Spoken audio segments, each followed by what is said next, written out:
Bharatiya Janata party अल्पसंख्यक मोर्चा ने अल्पसंख्यक आयोग के गठन की मांग को लेकर राज्यपाल रमेश बैस से मुलाकात की और उन्हें ज्ञापन सौंपा। मौके पर मौजूद अल्पसंख्यक मोर्चा के कार्यकर्ताओं ने कहा कि जब से हेमंत सोरेन की सरकार आई है, किसी भी कमेटी का गठन नहीं किया गया है और अल्पसंख्यकों के विकास के लिए कोई कार्य नहीं किया गया है।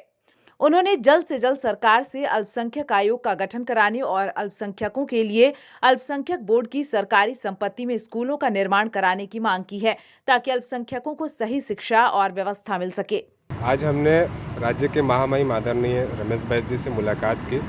मेरा परिचय यह है कि मैं अल्पसंख्यक मोर्चा से हूँ और अल्पसंख्यक विभाग मेरा देखना होता है। राज्य में जब से हेमंत सोरेन जी की सरकार आई है, तब से इन्होंने अभी तक एक भी कमेटी का गठन नहीं किया। खास करके अल्पसंख्यक आयोग का हम लोग मांग किए हैं कि अल्पसंख्यक आयोग का गठन हो, ताकि मुस्लिम समाज हो, अल्पसंख्यक समाज में जो भी पंजाबी भाई है, क्रिश्चियन कम्युनिटी है, जैन है, पारसी है, इन लोगों को मुख्य धारा से जोड़ने का काम हम लोग कर सकते हैं। अल्पसंख्यक आयोग में बहुत सारी कामें होती हैं, जैसा कि अगर अल्पसंख्यक किसी प्रकार से कुछ नहीं कर पा रहा तो अल्पसंख्यक विभाग में जा करके वो अपनी बातों को रखे और अपना जो भी ये है उसे वो पूरा कर सकते हैं।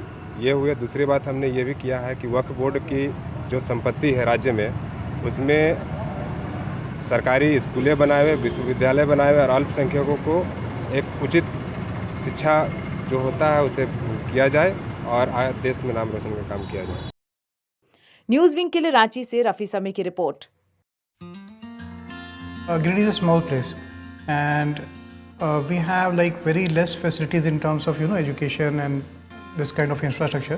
It came to our mind that basically there should be good opportunities for the students of Giridih, those who are leaving the town and going outside for studies, their higher studies and their education.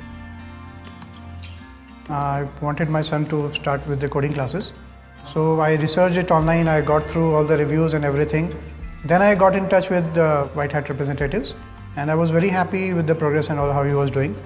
So then I thought that why not to implement it in our school so that all the students are able to learn this thing.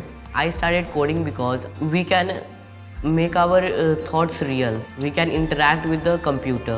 White Hat Junior is helping me to create a web browser. And I think on this part, White Hat is actually leading, on this coding platform. It is definitely a very good platform and one should implement in every school.